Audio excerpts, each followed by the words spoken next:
चलिए बिस्मिल्लाहिर्रहमानिर्रहीम। अस्सलाम वालेकुम। अच्छा बेटा, लास्ट टाइम हमने अल्डिहाइड एंड कीटोन्स का टॉपिक स्टार्ट किया हुआ था और इसमें हमने दो कैलेंडर पोर्शन को कंप्लीट कर लिया था। एक था बेटा इंट्रोडक्शन और प्रिपरेशंस, वो हमने लेक्चर 1 में डिस्कस किया। फिर सेकंड लेक्चर में हमने इसी टॉपिक के हमने जो कल डिस्कस किया था वो बेटा base catalyse nucleophilic addition reaction, base catalyse करेगा। उसमें थोड़ा सा अगर मैं रिवाइज करता चलो तो उसमें आपने बेटा HCl की एडिशन को देखा, सोडियम बाइसल्फाइड की एडिशन को देखा, फिर अल्डोल कंडेंसेशन रिएक्शंस को ऑब्जर्व किया, कैनिज़ेरिस रिएक्शंस की डिटेल पढ़ी, हेलोफॉर्म रिएक्शंस को देखा, और इसके अलावा जो है वो एंड पे हाँ ये जो है तकरीबन रिएक्शंस को जो है वो हमने ऑब्जर्व किया था। आज जो बेटा हमारे पास टॉपिक है वो है एसिड कैटालाइज्ड रिएक्शन। इसका मैकेनिज्म मैंने कल बताया भी था और इसके रिलेटेड एक नोट भी लिखवाया था। तो बेटा एसिड का अगर पूरा टॉपिक का नाम बताऊं तो acid catalysed nucleophilic reactions, nucleophilic addition reaction. Acid catalysed है लेकिन ये न्यूक्लियोफिलिक एडिशन ही है। पॉइंट वही होना O के साथ एक और जो न्यूक्लियोफाइल होता है वो जाकर C के साथ ही अटैच होगा। अडक्ट जो फाइनल प्रोडक्ट है वो सेम बनी, सिर्फ क्या था जो बेस कैटालाइज होता था बेटा वो रिएजेंट का न्यूक्लियोफिलिक करैक्टर इंक्रीज करता था, यानी कि जो न्यूक्लियोफाइल आ रहा था उसके पार्शियल नेगेटिव करैक्टर को फुली नेगेटिव करैक्टर में चेंज कर देता था, जिसकी वजह से उसका अटैक ऑन इलेक्ट्रोफिलिक कार्बन वो इजी हो जाता था कार्बोनाइल कार्बन पे। इस केस में क्या होगा बेटा, एसिड कैटालाइज, एसिड है hydrogen ion positive electrophilic character, तो ये कार्बोनाइल के इलेक्ट्रोफिलिक करैक्टर को स्ट्रॉन्ग कर रहा था, पार्शियल पॉजिटिव कार्बन को फुली पॉजिटिव कार्बन में चेंज कर देता है। इसका क्या एडवांटेज होता है बेटा, अब ये जो वीक न्यूक्लियोफाइल है ये स्ट्रॉन्ग पॉजिटिव चार्ज की तरफ अट्रैक्टेड हो जाता है, जिसकी वजह से यहाँ पे भी वही प्रोडक्ट या एडक्ट बन जाती है। तो एडक्ट जो है वो सेम है, मैकेनिज्म की अप्रोच डिफरेंट। फिर बेटा दो पॉलीमराइजेशन के रिलेटेड ये मैकेनिज्म कल भी बताया था, आज भी मैंने एक्सप्लेन कर दिया। तो इसका हम रिजल्टेंट क्या निकालेंगे, जो एसिड कैटालाइज रिएक्शन होते हैं वो क्या करते हैं, इंक्रीज करते हैं electrophilic character of carbonyl carbon. अच्छा अगली बात बेटा, इसमें ये दो उसने रिएक्शन दिए हैं regarding polymerisation in the presence of sulphuric acid. Polymerisation क्या होती है बेटा, जब मोनोमर्स आपस में कंबाइन होते हैं और एक रिंग सा, यहाँ पे साइक्लिक पॉलीमराइजेशन भी एक्सप्लेन किया हुआ है, रिंग सा बना लिया, तीन फॉर्मल्डिहाइड के मॉलिक्यूल है बेटा, ये यहाँ पे पहले डबल बॉन्ड था, अगर मैं इसको ऐसे लिख देता हूं, पहले ये इस तरह से है, तीन फॉर्मल्डिहाइड, एक फॉर्मल्डिहाइड ये एक ये एक ये, इन तीनों के आपस के पाई बॉन्ड ब्रेक हुए हैं बेटा और थ्रू सिग्मा बॉन्ड ये अटैच हो गए और एक साइक्लिक अल्टरनेट हेट्रोसाइक्लिक कंपाउंड सा बन गया। ये हेट्रोसाइक्लिक है, carbon oxygen carbon oxygen carbon oxygen, two different type के ऑक्सीजन एटम्स अवेलेबल है इन रिंग। बेटा ये मेटाफॉर्मल्डिहाइड। सिमिलरली बेटा अगर एक H को हम CH3 से रिप्लेस कर देते हैं तो ये एसिटल्डिहाइड, ये फॉर्मल्डिहाइड था बेटा।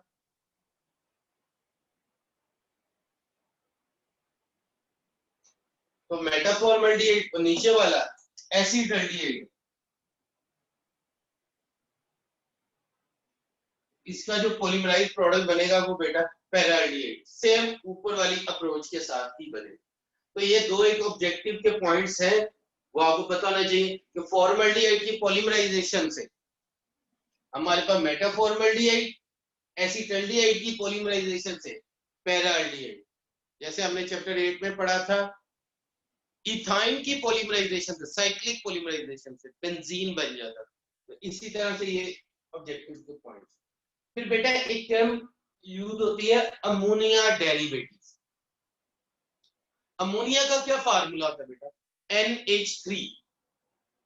अब इनके NH3 में से एक जब मैं हाइड्रोजन को किसी भी सब्स्टिट्यूएंट से रिप्लेस कर देता हूं तो वो जो प्रोडक्ट बनेगी बेटा उसको मैं अमोनिया डेरिवेटिव कहूंगा। तो ये अमोनिया से ड्राइव प्रोडक्ट। जैसे अगर बेटा मैं आपसे मीथेन के डेरिवेटिव क्या क्या हो सकते हैं?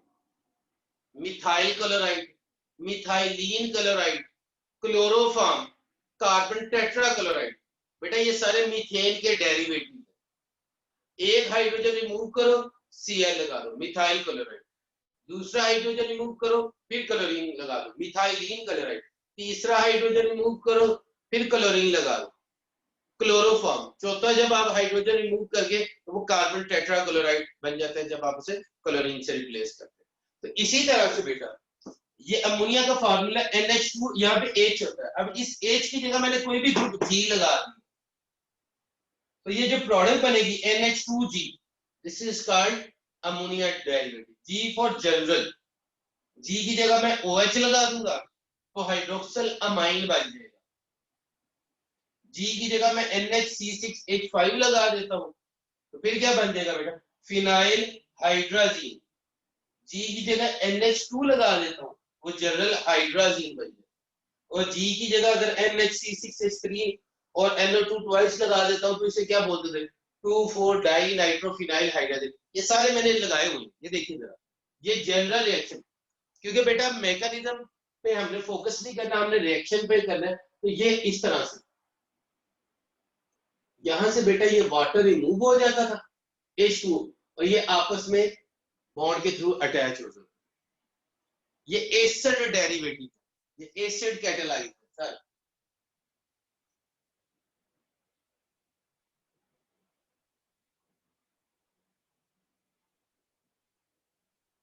सब में क्या करना है? वाटर को रिमूव करते जाना है, बाकी चीजों को आपस में अटैच कर देना था हमें।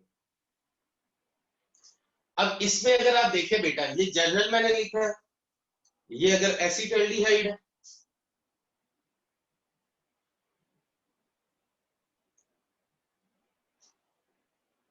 बेटा इसका नाम, ये बुक में वैसे वर्डिंग लिखी हुई है, आप उसे देख सकते हैं, हाइड्रोक्सल अमाइन। OH हाइड्रोक्सल को बोलते हैं, NH2 अमाइन, तो हाइड्रोक्सल अमाइन। दो अमाइन ग्रुप आपस में मिलते तो हम हाइड्राजीन कहते हैं, हाइड्राजीन। अगर आप हाइड्राजीन में से एक H को रिप्लेस कर देते हैं बेंजीनिक ग्रुप में से, तो बेंजीनिक ग्रुप को बोलते हैं फिनाइल, फिनाइल हाइड्राजीन। फिर बेटा इसको अगर हम काउंटिंग करें 1 2 3 4 5 6, तो इसका नाम क्या बनता था? 2,4 di nitro phenyl hydrogen. 2,4 di nitro phenyl hydrogen. तो ये बुक में नेम भी लिखे। रिएक्शन कोई टिपिकल नहीं है, इससे बेटा जो प्रोडक्ट बनेगी एसिटल्डिहाइड का आयुपेक नेम क्या है? IUPAC name ethanal, ethanal. तो ये उसी का डेरिवेटिव है, तो एथानल ऑक्साइन, OH ऑक्साइन बन जाएगा। यहां पे एथानल हाइड्राजोन, एथानल फिनाइल हाइड्राजोन। एथानल नहीं कहना चाहते आप, एसिटल्डिहाइड भी कह रहे हैं, कोई मसला नहीं।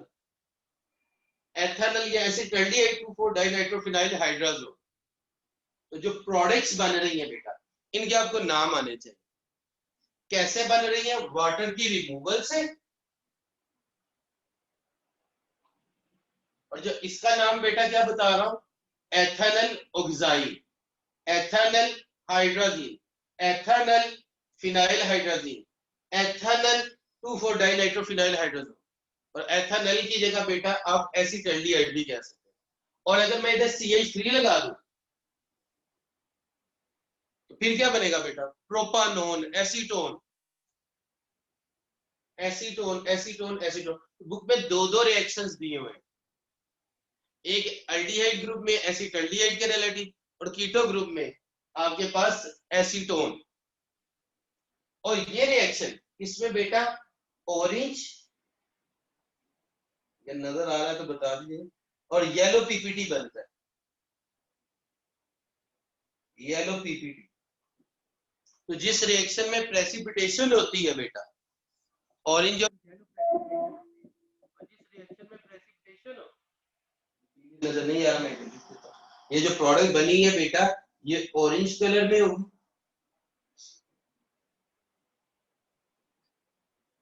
और येलो। बेटा जिस रिएक्शन में प्रेसिपिटेशन होती है वो किस लिए यूज होता है जी? आपके पास आइडेंटिटी। बेटा ये रिएक्शन एल्डिहाइड और कीटोन को जब आपने किसी दूसरी फैमिली से डिस्टिंग्विश करना हो या आइडेंटिफाई करना हो तो इसके लिए आप ये रिएक्शन 2,4-डाइनाइट्रोफिनाइल हाइड्रोजन वाला रिएक्शन यूज कर सकते हैं। तो इन रिएक्शंस में यहां तक देख ले कोई प्रॉब्लम है तो वो पूछ ले। कोई इतना टिपिकल काम नहीं है बेटा। हाँ एफएससी के लेवल पे आपको इक्वेशंस लिखना पड़ती थी, इनका मैकेनिज्म करना पड़ता था, तब थोड़ा टिपिकल था। तब सिंपल है, वाटर रिमूव करते जाए, दोनों को कंडेंस कर दे, जो प्रोडक्ट बने उसका नाम उस रिएक्टेंट के रिलेटिव नाम रख। जी बेटा यहां तक पूछ ले फिर आगे बढ़ते। कोई प्रॉब्लम है तो वो पूछे बेटा, शाबाश। क्लियर है? जी सर क्लियर है।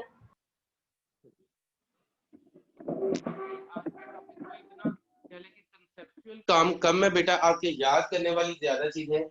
आगे एक टॉपिक आता है एडिशन ऑफ अल्कोहल, यानी कि अल्डिहाइड्स के रिलेटेड। मैंने इसलिए पर्टिकुलर लिख दिया एस्टर फॉर्मेशन।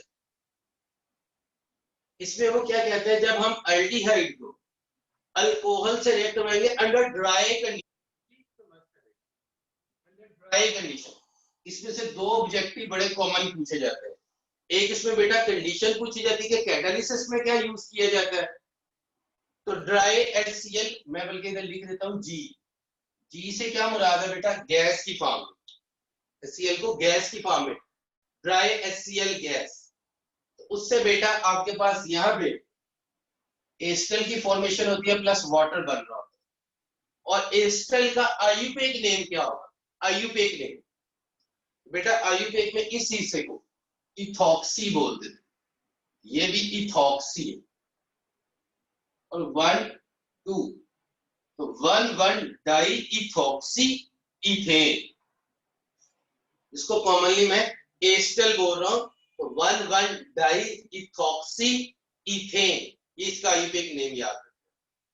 अब प्रोडक्ट बनी कैसे है, वो कोई इतनी मुश्किल बात नहीं थी कि C2H5OH, इसको दो दफा लिख ले, दो मॉलिक्यूल। तो ये वाटर को रिमूव कर, इस पे नेगेटिव चार्ज आ जाएगा, इस पे पॉजिटिव चार्ज आएगा। ठीक है, OH रिमूव हो रहा है नेगेटिव तो ये पॉजिटिव, ये H रिमूव हो रहा है तो ये आपके पास नेगेटिव, ये पॉजिटिव। अब बेटे जब ये पाई बॉन्ड टूटेगा तो भाई O के ऊपर कौन सा चार्ज होगा, नेगेटिव, तो ये पॉजिटिव चीज चले जाएगी OC2H5। तो ये नेगेटिव है, ये C के पास चले जाएगा OC2H5, तो दो OC2H5 बन जाएंगे। तो 1,1 डाई इथॉक्सी इथेन या एस्टर कहते हैं। और इसकी एप्लीकेशन क्या थी इस रिएक्शन की, वो कहता है ये जो रिएक्शन होता है, क्योंकि अल्डिहाइड बड़ी रिएक्टिव फैमिली है, तो ये एयर में मौजूद ऑक्सीडाइजिंग एजेंट से ऑक्सीडाइज होके कार्बोक्सिलिक ग्रुप में चेंज हो जाता है। आपने एसिड एल्डिहाइड लाए, कुछ दिन तक वो ओपन एयर में पड़ा रहा है तो वो एसिटिक एसिड में चेंज हो गया। अब एसिटिक एसिड वो मार्केट वैल्यू उसकी बहुत कम है, तो अब आप क्या चाहते हो कि हमारा एसिड एल्डिहाइड ज्यादा देर तक प्रिजर्व रहे, बहुत जब वाटर से या एयर में मौजूद ऑक्सीजन से रिएक्ट ना करे, तो हम क्या करते हैं बेटा, उसका एस्टर बना लेते हैं।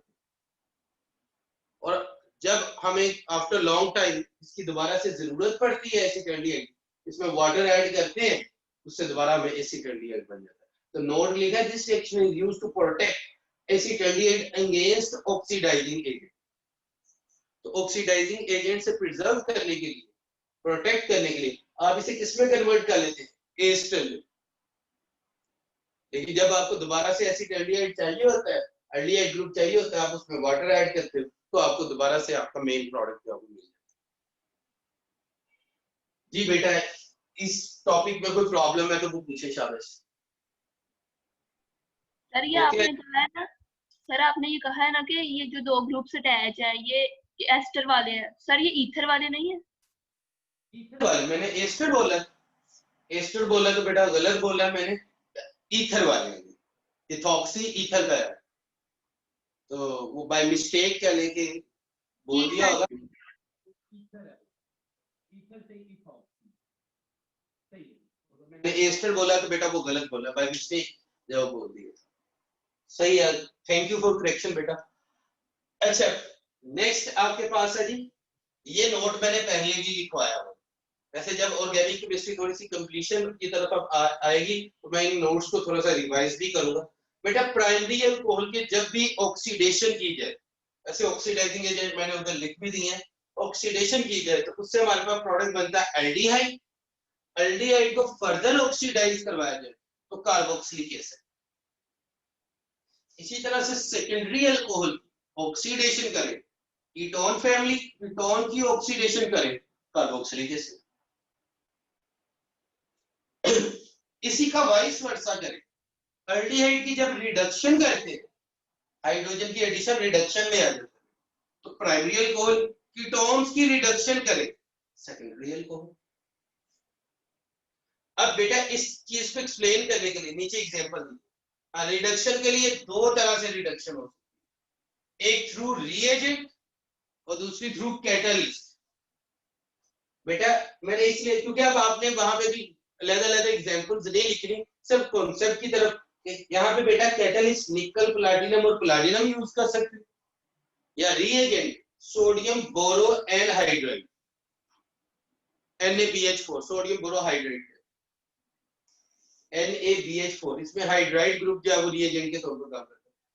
रिडक्शन करवानी है, पाई बॉन्ड तोड़े, एक H इसके साथ एक H इसके साथ, तो CH3 CH2OH, ये पाई बॉन्ड टूटेगा, एक H इधर है तो एक और अटैच हो जाएगा, CH3 CH2, O के साथ भी H, CH3 CH2OH, primary alcohol ethanol. और जब मैं यही फिनोमेना एसीटोन के साथ करूंगा, कीटोन फैमिली के साथ करूंगा, तो यहां से बॉन्ड ब्रेक होगा, यहाँ पे H यहाँ पे OH, तो CH3 CHOH CH3 secondary alcohol. Very simple. तो बेटा अगर वो इस तरह से कम पैसे, अगर वो कहता है आपके पास acetone on reduction give 1 propanol 2 propanol 1 butanol 2 butanol, तो क्या आंसर होगा? 2 propanol. Formaldehyde on reaction with sodium borohydride, product will be methanol, ethanol, propanol, butanol. Methanol. Formaldehyde है, एक कार्बन है, तो उसके रिलेटिव एक कार्बन वाला प्रोडक्ट बनेगा। अब वो कंडीशन बेटा वो आपको थोड़ा सा कह लेंगे क्वेश्चन को कॉम्प्लिकेटेड या स्टेटमेंट को कॉम्प्लिकेटेड बनाने के लिए वो स्टेटमेंट को थोड़ा कह लेंगे चेंज कर सकता है। वो शुरू में इसको एक्सप्लेन कर सकता है, sodium borohydride is a good आपके पास anhydride reducing agent on reaction ethanol on reaction with acetaldehyde it will give the product. उसमें आपने बताना है कि उससे आपको एथेनॉल बन जाए, ethanol ethanol methanol methanol acetone या प्रोपानोन 2 प्रोपानोल। तो रिडक्शन में ये चीजें आपने याद रखनी, रिडक्शन में अल्कोहल फैमिली। अब इसका वाइस वर्सा ऑक्सीडेशन, ऑक्सीडेशन से मुराद है एडिशन ऑफ ऑक्सीजन। तो बेटा ऑक्सीडेशन के लिए आपकी बुक में ये 6 ऑक्सीडाइजिंग एजेंट्स का नाम दिया हुआ, 3 स्ट्रॉन्ग और 3 जो है वो आपके पास रिलेटिवली वीक या माइल्ड ऑक्सीडाइजिंग। वीक कह ले या इनको माइल्ड कह ले, चलो दरमियाने देते। अब बेटा ये KMnO4 in the presence of sulfuric acid, potassium dicarbonate in the presence of sulfuric acid और concentrated nitric acid, ये है strong oxidizing agent। और ये टॉलरेंस रिएजेंट, फेलिंग सॉल्यूशन, बेरिटिक सॉल्यूशन, ये है माइल्ड और वीक ऑक्सीडाइजिंग एजेंट। अब एल्डिहाइड ये एक रिएक्टिव फैमिली है, एल्डिहाइड क्योंकि इसका एक एंड हमेशा अवेलेबल है फॉर न्यूक्लियोफिलिक और इलेक्ट्रोफिलिक अटैक, क्योंकि इसने कार्बोनाइल ग्रुप ने एज पे रहा। इस तरह से भी समझ लेते हैं, अगर आपको थोड़ा सा बार बार एक टर्म आ जाती है आपके पास इलेक्ट्रॉन डोनेटिंग इफेक्ट। अब यहां पे अगर बेटा दोनों तरफ मिथाइल ग्रुप अटैच है, इंडक्टिव इफेक्ट जैसे मैंने कहा, दोनों तरफ मिथाइल ग्रुप क्या करेगा बेटा, शुरू में इनमें पोलैरिटी आएगी। अब मिथाइल ग्रुप अगर आपको याद हो मैंने कहा था ये इलेक्ट्रॉन डोनेटिंग है, तो इस पे पोलैरिटी है तो मिथाइल ग्रुप अपना इलेक्ट्रॉन डोनेट करके इसकी पोलैरिटी को मिनिमाइज करते हैं। जब पोलैरिटी कम से कम हो जाएगी, रिएक्टिविटी वो पोलर से नॉन पोलैरिटी की तरफ, तो रिएक्टिविटी कम हो जाएगी। अब कीटो ग्रुप में दोनों तरफ मिथाइल ग्रुप अटैच होते हैं, वो इलेक्ट्रॉन डोनेटिंग होते हैं, तो वो सेंटर वाले कार्बोनाइल कार्बन की पोलैरिटी को कम करके अटैक की पॉसिबिलिटी भी कम करते हैं। या आप इसको ऐसे भी समझ लो, यहाँ पे सीसी बॉन्ड है वो नॉन पोलर है, रिएक्टिविटी कम हो जाएगी। यहाँ पे CH है, पोलैरिटी आएगी, तो यहाँ पे रिएक्टिविटी ज्यादा हो जाएगी। तो aldehydes are more reactive than ketones, ये बात आपको, और ये प्रैक्टिकली भी बेटा है। तो किस तरह से, कि ये जो अल्डिहाइड है ये सबसे रिएक्ट कर जाते हैं, स्ट्रॉन्ग से भी, माइल्ड से भी या वीक से भी। जो अल्डिहाइड है वो सबसे रिएक्ट कर जाते हैं, इसलिए मैंने ऊपर कुछ नहीं लिखा, इस पे सारी आ रही है। और एल्डिहाइड की ऑक्सीडेशन से क्या बनता है बेटा, कार्बोक्सिलिक ग्रुप, सिर्फ ऑक्सीजन इधर अटैच करते जाओ। Formaldehyde formic acid, acetaldehyde acetic acid, propanaldehyde propanoic acid, butanaldehyde butyric acid. तो जो भी एल्डिहाइड होगा उसके रिस्पेक्टिव उसका बेटा एसिड बनता जाएगा। सिर्फ यहाँ पे ऑक्सीजन, ये बॉन्ड टूटता जाएगा, यहाँ पे ऑक्सीडेशन होती जाएगी। CH को बॉन्ड को ब्रेक करना आसान है। जबकि इस केस में बेटा, कीटोन्स के केस में ये रिलेटिवली लेस रिएक्टिव होंगे। कीटोन माइल्ड से नहीं रिएक्ट करेंगे, वो सिर्फ स्ट्रॉन्ग से करते हैं। यहाँ पे जो आपके पास कंडीशन होगी K2Cr2O7 in the presence of H2SO consider. Strong से जब ये रिएक्ट करेंगे ये भी आपके पास कार्बोक्सिलिक एसिड ही बनाएंगे, लेकिन बेटा इसमें CC बॉन्ड टूट रहा है। अब CC बॉन्ड कहां से टूटे, ये वाला टूटे या ये वाला, बेटा वो कहते हैं जब तो होगा सिमेट्रिकल, तो आप जिधर से मर्जी CC बॉन्ड को ब्रेक कर सकते सिमेट्रिकल। तो अब यहां से तो एक 2 कार्बन वाला कार्बोक्सिलिक एसिड बन जाएगा, एक कार्बन वाला कार्बोक्सिलिक एसिड बन जाएगा।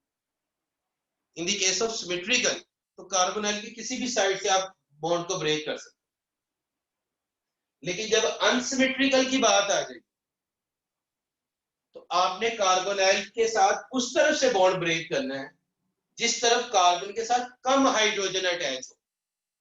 मतलब ये कार्बोनाइल, इस तरफ ये जो कार्बन है इसके साथ 3 हाइड्रोजन अटैच है, इसके साथ 2 हाइड्रोजन अटैच है, तो यहां से बॉन्ड ब्रेक करोगे तो एक ये 2 कार्बन वाला कार्बोक्सिलिक एसिड और एक ये 2 कार्बन वाला कार्बोक्सिलिक एसिड, इसमें आपके पास 2 एसिटिक एसिड बन जाए।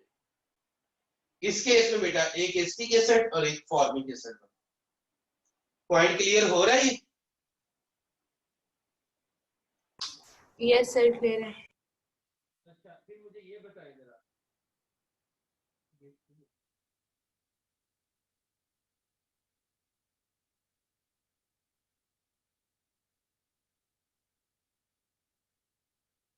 अगर मैं आपसे पूछता हूँ बेटा इस केस में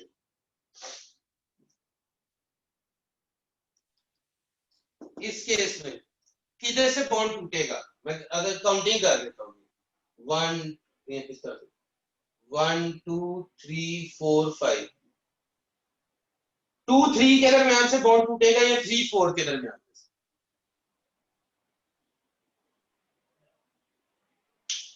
जी शाबाश। इसकी ऑक्सीडेशन कीटोन फैमिली है, ऑक्सीडेशन करवानी है, तो कार्बन नंबर 2 3 के दरमियान में से बॉन्ड टूटेगा या 3 4 के दरमियान में से? 2 3 के दरमियान से। 2 3 के दरमियान से। 2 3 के दरमियान से बॉन्ड टूटेगा।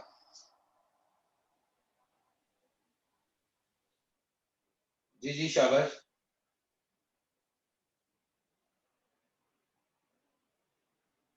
तो आंसर क्या होगा सर, इसलिए टूटेगा कि यहाँ पे कम हाइड्रोजन अटैच है, तो आपने कहा था इधर CH2 है इधर CH है, तो इधर से बॉन्ड टूटेगा। क्लियर है पॉइंट बेटा?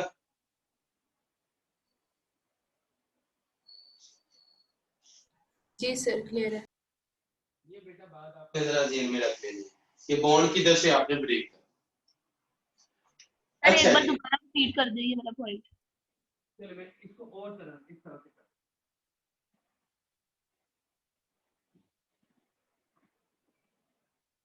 ये एक मैं लिख ले लेता हूँ CH3 CH3 CH2 C double bond 4 CH3। पहले कहता हूँ बेटा इसकी मैंने ऑक्सीडेशन करवाई, तो प्रोडक्ट एक्सपेक्टेड प्रोडक्ट क्या हो, एक्सपेक्टेड प्रोडक्ट क्या हो?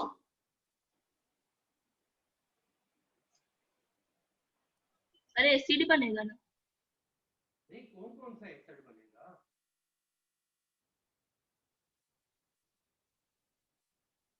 सिर्फ प्रोपानोइक एसिड बनेगा या सिर्फ एथानोइक एसिड बनेगा या मिक्सचर बनेगा एथानोइक एसिड और आपके पास फॉर्मिक एसिड का, या मिक्सचर बनेगा आपके पास प्रोपानोइक एसिड और एस्टिक एसिड का या ब्यूटानोइक एसिड का, किस चीज का क्या बनेगा बेटा?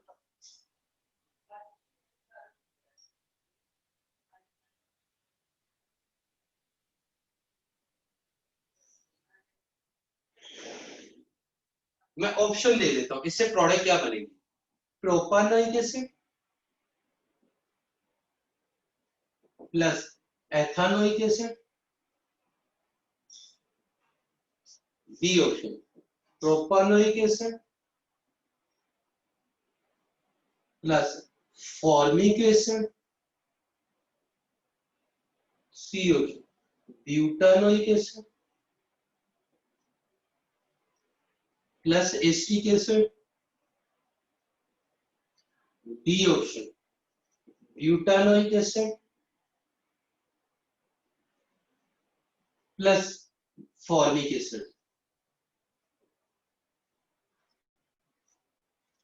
जी बेटा ब्यूटानोइक एसिड और फॉर्मिक।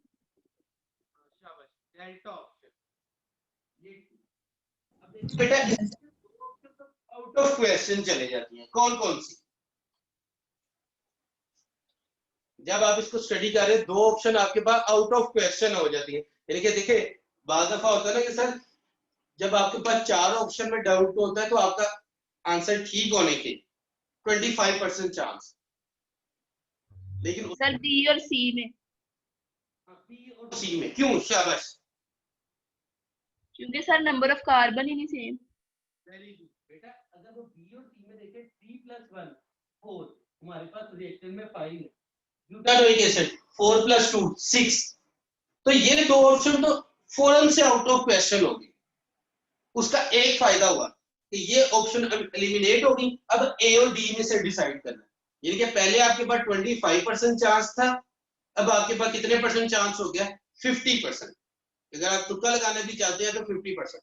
ये चीज थोड़ी सी देखनी होती है जब आप ऑप्शंस को स्टडी कर रहे होते हैं, तो आप देखें कौन सी ऑप्शन बिल्कुल ही अवे उसने दी, तो वो उसने बाद दफा दी होती। जैसे मैंने यहाँ पे बी और सी ऐसी ऑप्शन थी जो आंसर बन ही नहीं सकता, अब इनको सोचना ही खत्म कर। अब इन दोनों में से प्रोबेबिलिटी थी, तो बेटा इसमें से जो याद करने वाली चीज मैंने बताई है कि ये अनसिमेट्रिकल आ गए, तो कार्बन की एक तरफ CH2 है एक तरफ CH3, ठीक है? तो आपके पास बॉन्ड किधर से ब्रेक होना? ये गलत आपने मुझे आंसर माफ। सर अल्फा ऑप्शन बनेगी। सर वैसे मैंने भी पहले अल्फा ही बोली थी। बाद में डेल्टा क्यों बोली? मैंने तो आप उसको गौर से देखा बेटा, यहाँ पे CH2 है यहाँ पे CH3 है, यहाँ पे इस चीज को देखना है कार्बन आई के साथ जो कार्बन अटैच है। बेटा एक 3 कार्बन वाला प्रोडक्ट बनेगा, एक 2 कार्बन वाला प्रोडक्ट, तो अल्फा ऑप्शन ठीक होगा। क्लियर है पॉइंट बेटा? जी सर। जी सर। उसके बाद बेटा थोड़ा सा आपके याद करने वाला आइडेंटिफिकेशन रिएक्शंस आ गए, उसमें 2 रिएक्शन वो मैंने पहले बता दिए। एक है बेटा सोडियम बाइसल्फाइड, अगर आपके पास बुक्स हैं तो उनको ओपन कर लें क्योंकि अगला काम हमने वहीं से बात बतानी है, लिखने वाला नहीं है। सोडियम बाइसल्फाइड, उसमें किस कलर का प्रेसिपिटेशन हुई थी बेटा, किसी को याद?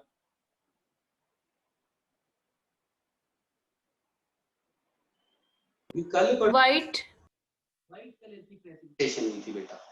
और दूसरा पॉइंट बेटा 2,4-डाइनाइट्रोफिनाइल हाइड्रोजन, उसमें ऑरेंज और येलो प्रेसिपिटेशन होती है।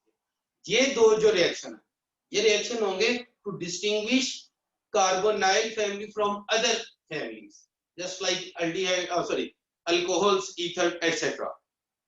ये जो दो टेस्ट हैं ये हैं आपके पास कार्बोनाइल यानी एल्डिहाइड और कीटोन्स को अदर फैमिलीज से डिस्टिंग्विश करने के लिए, अल्कोहल से, ईथर से, फिनोल से, etc. आगे ये जो तीन टेस्ट दिए हुए हैं, tolerance test, Fehling solution, Benedict solution test, बेटा ये तीनों माइल्ड ऑक्सीडाइजिंग एजेंट है। तो ये तीनों एल्डिहाइड और कीटोन में डिस्टिंग्विश के लिए, क्योंकि ये तीनों एल्डिहाइड शो करेंगे लेकिन कीटोन शो नहीं करेंगे, क्योंकि वो आपके पास लेस रिएक्टिव होते हैं, वो सिर्फ स्ट्रॉन्ग से करते हैं। टॉलरेंस रिएजेंट में अगर आपसे पूछा जाए प्रेसिपिटेशन क्या बनती है तो बताएंगे? टॉलरेंस रिएजेंट में प्रेसिपिटेशन क्या बनती है?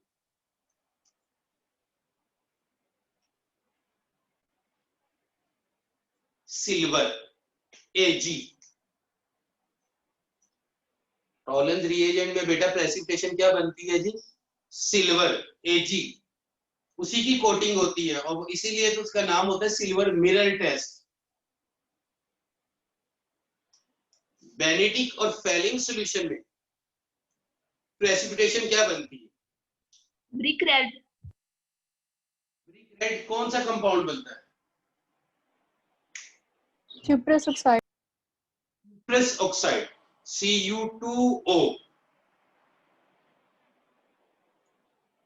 और इसी तरह से फिर बेटा आपके पास इसके कुछ क्या लेके एप्लीकेशन है। एक सोडियम नाइट्रोपरसाइड टेस्ट है, वो कीटोन शो करता है, एल्डिहाइड नहीं शो करता। उसमें मेरे ख्याल से वाइन टाइप जो है वो आपके पास होता है उसका कलर। अच्छा फिर बेटा फॉर्मल्डिहाइड के यूजेस दिए हुए हैं और एसिटाल्डिहाइड के यूजेस। तो यूजेस आपके लिए वो योरसेल्फ है। तो ये यूनिट भी आपका कंप्लीट। हाँ इसमें बेटा एक्सरसाइज वो आपने बड़े अच्छे तरीके से कर लेनी है। एक्सरसाइज पे वैसे हम एक अलग से लेक्चर रखेंगे, कोशिश करेंगे इसमें सारे चैप्टर्स की एक्सरसाइजेस को भी देखें ताकि आपकी वो पॉइंट्स भी क्लियर हो जाए। तो बेटा ये एल्डिहाइड और कीटोन की यूनिट पे से कोई टॉपिक रिवाइज करवाना चाहते हैं तो वो बता दो।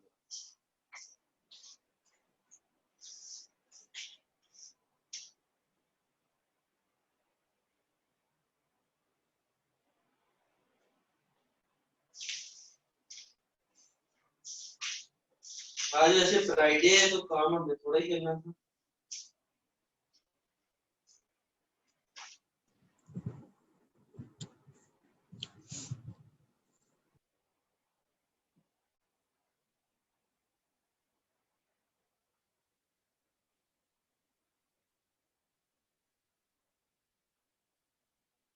बेटा फिर आज के लिए काफी है जी। कल इंशाल्लाह हम कार्बोक्सिलिक एसिड और कल आपका टेस्ट भी है, तो ये दोनों चीजें इंशाल्लाह कल कोशिश करेंगे टेस्ट का पढ़ भी लें।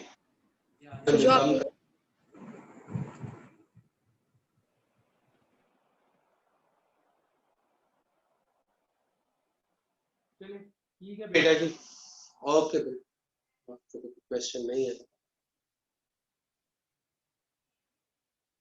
अच्छा मैं ये टेस्ट अभी सेंड कर देता हूँ, मुझे बच्चे ने एक में कहा था कि क्लास में टेस्ट को अगर वो आपने सेंड नहीं किया तो मैं कर दूँ।